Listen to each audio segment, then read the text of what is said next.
Quiero darle la bienvenida a Javier Marrugo,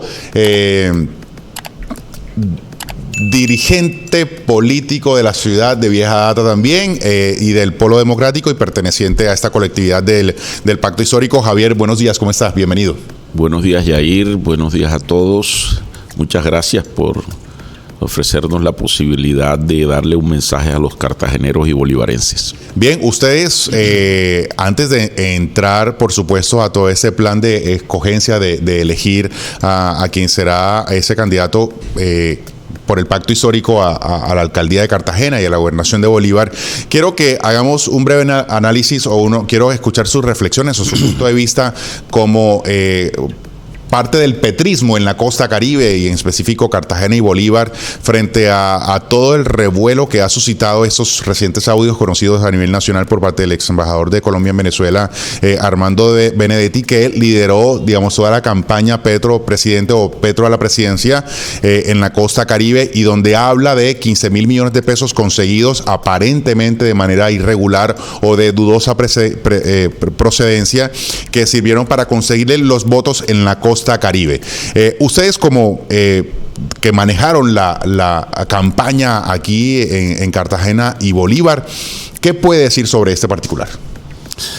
Bueno, varias cosas, ¿no? En primer lugar, muy incómodo, ¿no? Muy incómodo escuchar esos audios, los términos utilizados allí,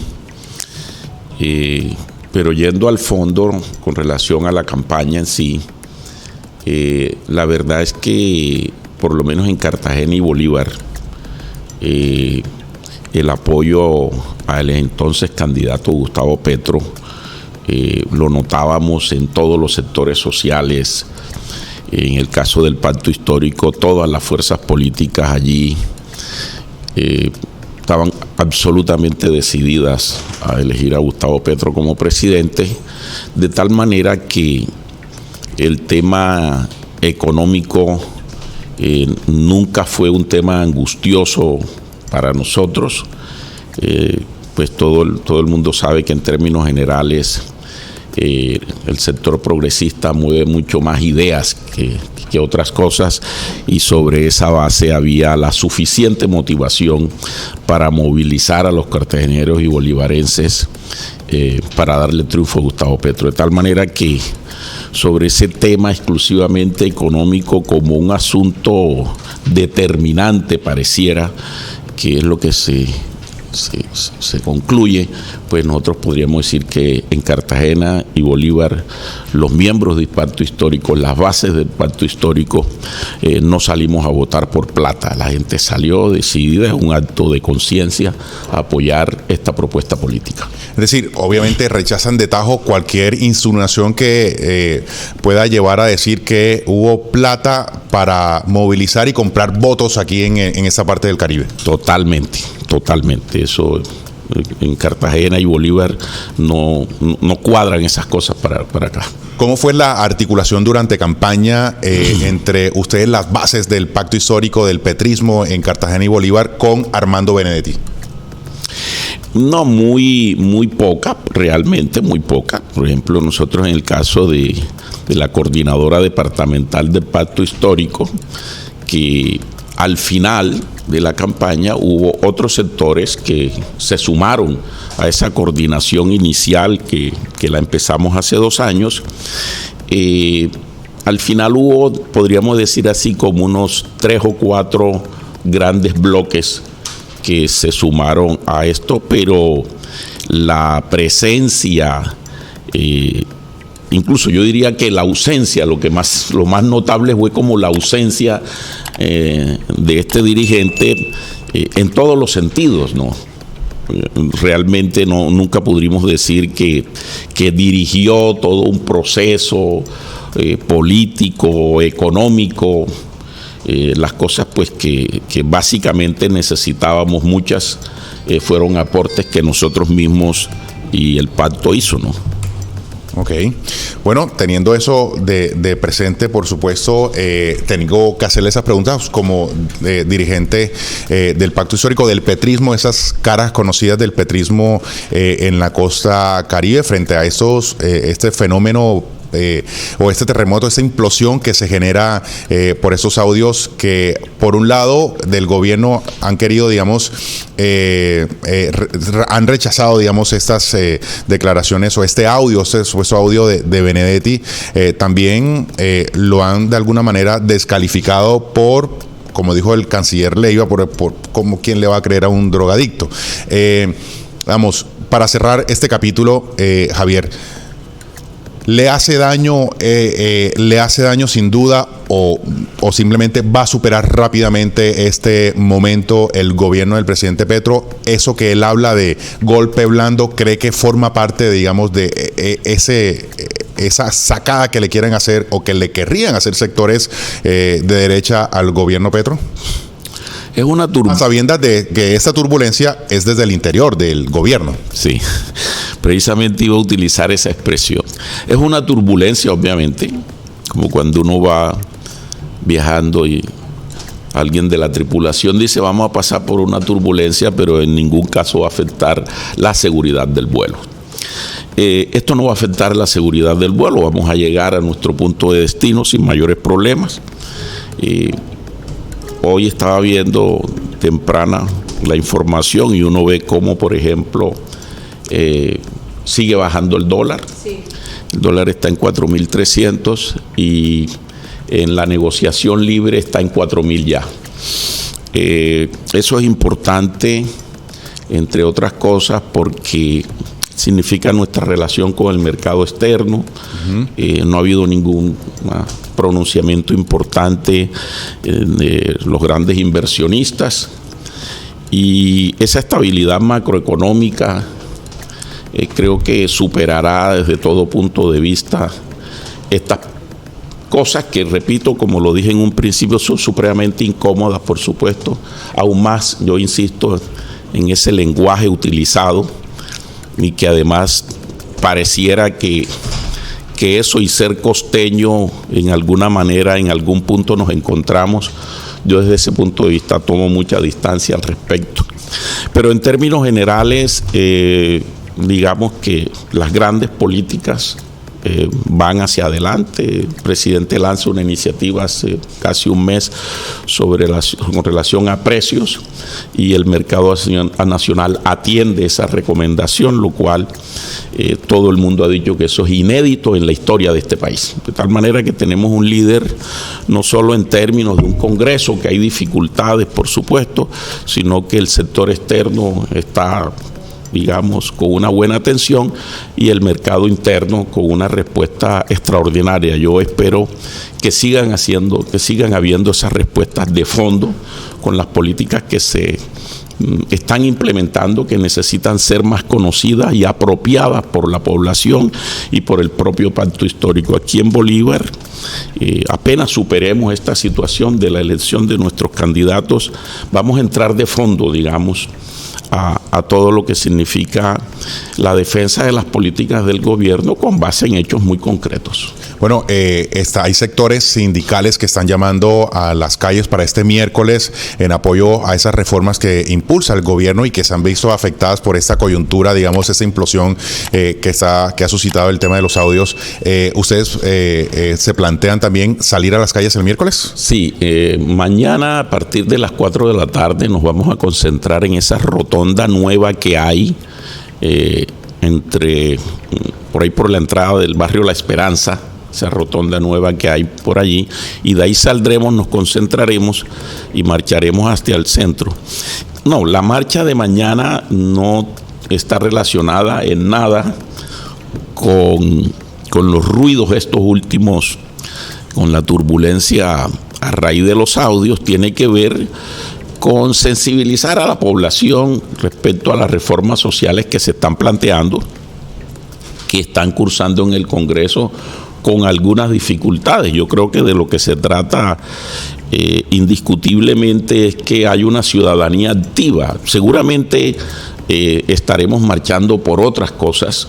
El país y la ciudad requiere que nos movilicemos por tantas causas.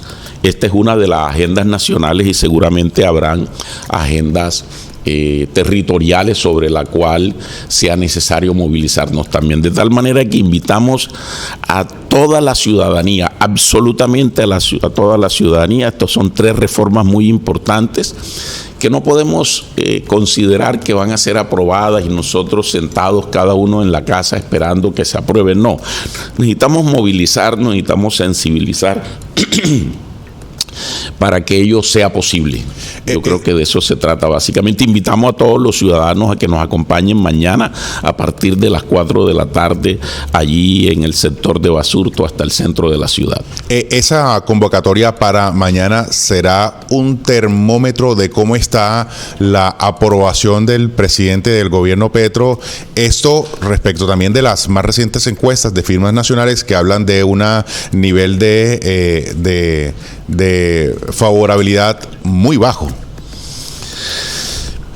Bueno, realmente hay una cosa que es la autopercepción y otra cosa es lo que la gente percibe de uno, ¿no? Sí, totalmente, claro. De tal manera que en eso tampoco nosotros nos vamos a sentir, digamos, con muchas dificultades en ese sentido. Nosotros, yo creo que la mayoría de los colombianos, en ese caso, pues quienes nos apostamos por este proyecto, sabemos cómo van las cosas y es posible que en el día de mañana tengamos una participación muy importante, pero es posible que ello no lo sea tampoco.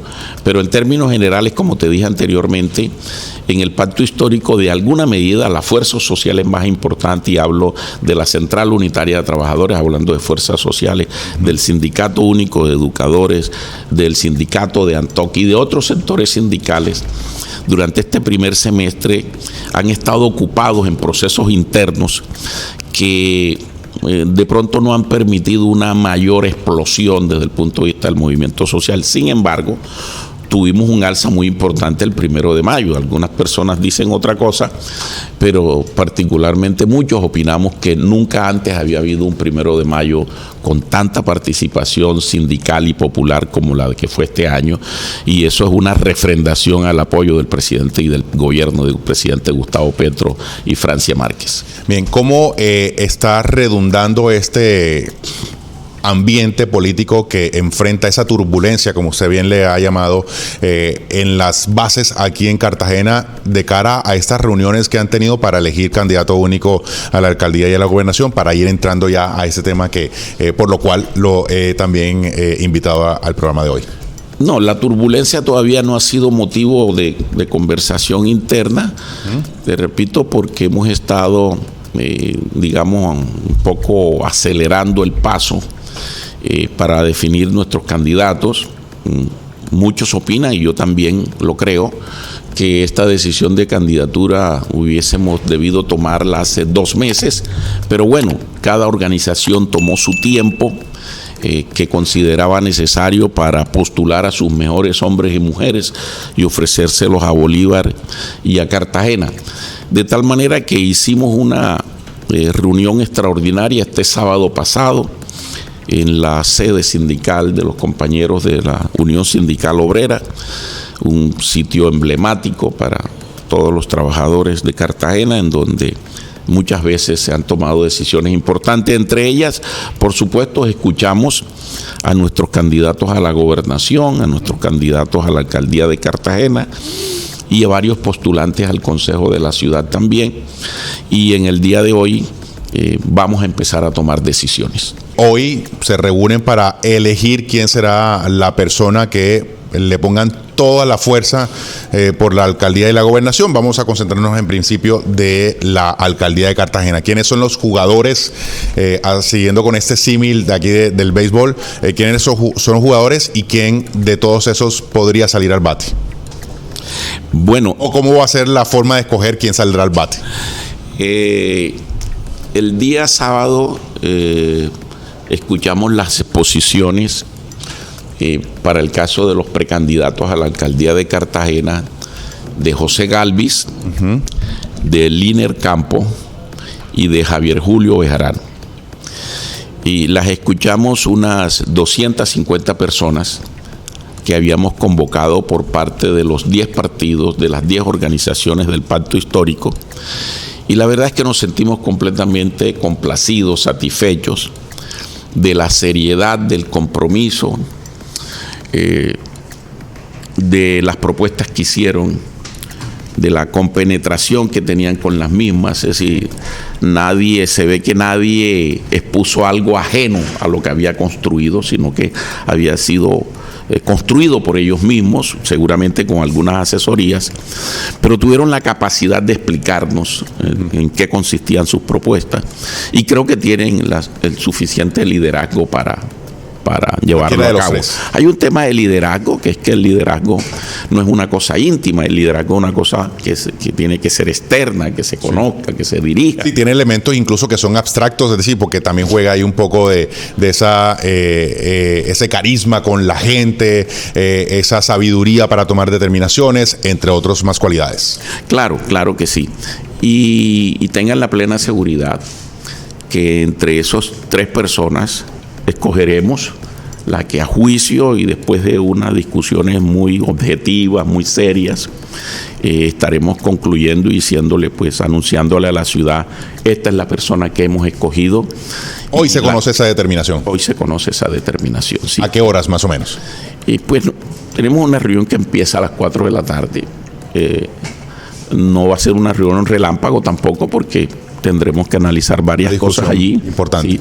Escucharnos todos con respeto, y le estaremos anunciando en el día de hoy esa decisión. ¿Cuáles son los partidos que convergen en ese pacto histórico que tomarán esa determinación? Por ejemplo, Polo Democrático, por supuesto, Maíz. Polo Democrático, Maíz, Unión Patriótica, Partido Comunista, Esperanza Democrática, ADA,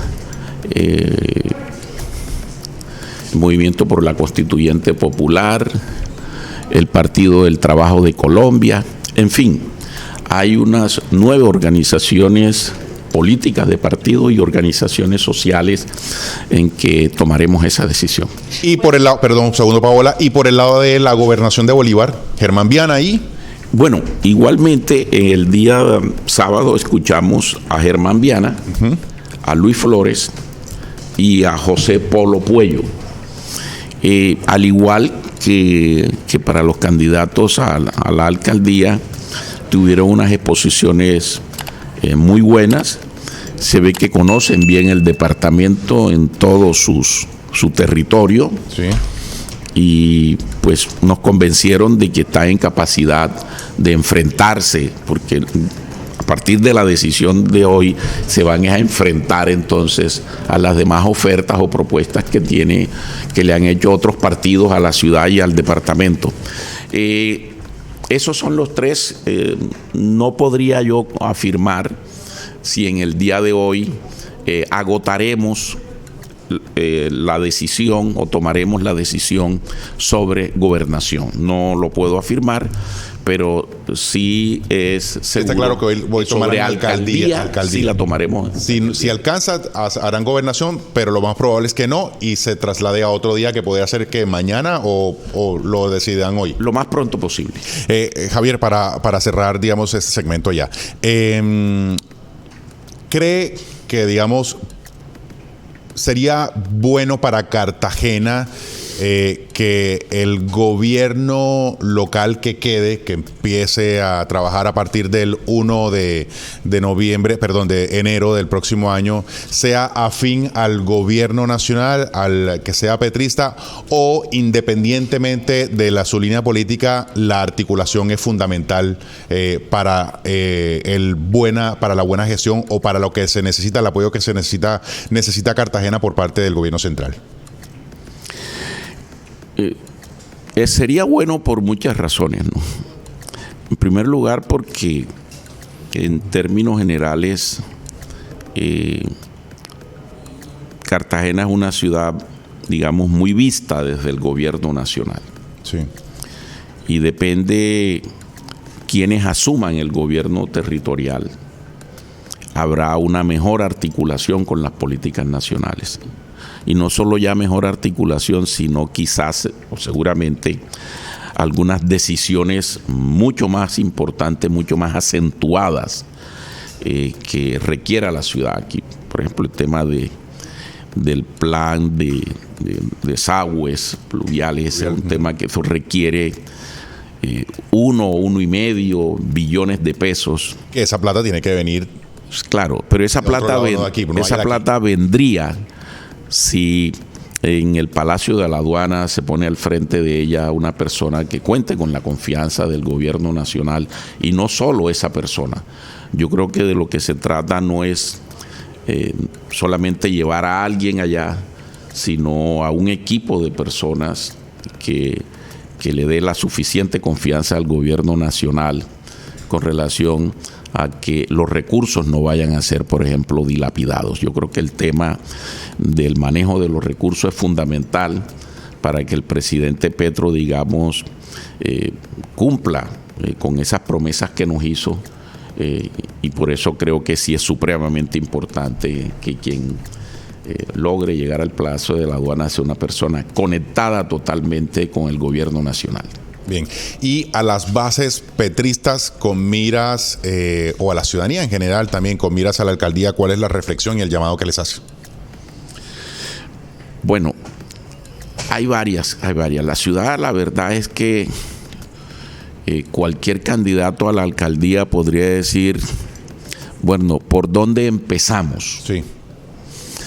¿Y cuáles son las prioridades? Entonces uno ve que hay varias. Es decir, no hay una, hay 10 prioridades. Aquí en la reunión, en el programa que se sostenía antes de se hablaban de esas cosas que son flagelos ya que tiene la ciudad. Sí, se refiere a la conversación que tuvimos hace algunos minutos con Ana María González, secretaria del Interior. De tal manera que lo que mejor podemos, el llamado que le podemos hacer a la ciudadanía, además de tomar una decisión políticamente consciente e informada, que entienda que tiene un gran compromiso de una participación muy activa, que se preocupe por unos 10 temas que tiene esta ciudad muy graves, que digamos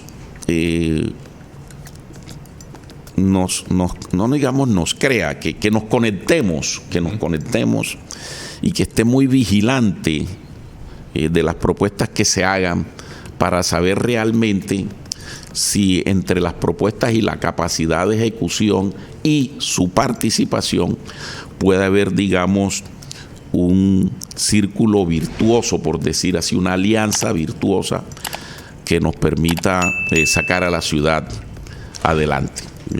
La ciudad la debemos rescatar de tantas dificultades que tienes, y para ello es necesario que la inmensa mayoría de los cartageneros de todas las edades, de todos los sectores sociales y políticos y económicos, participemos de ella.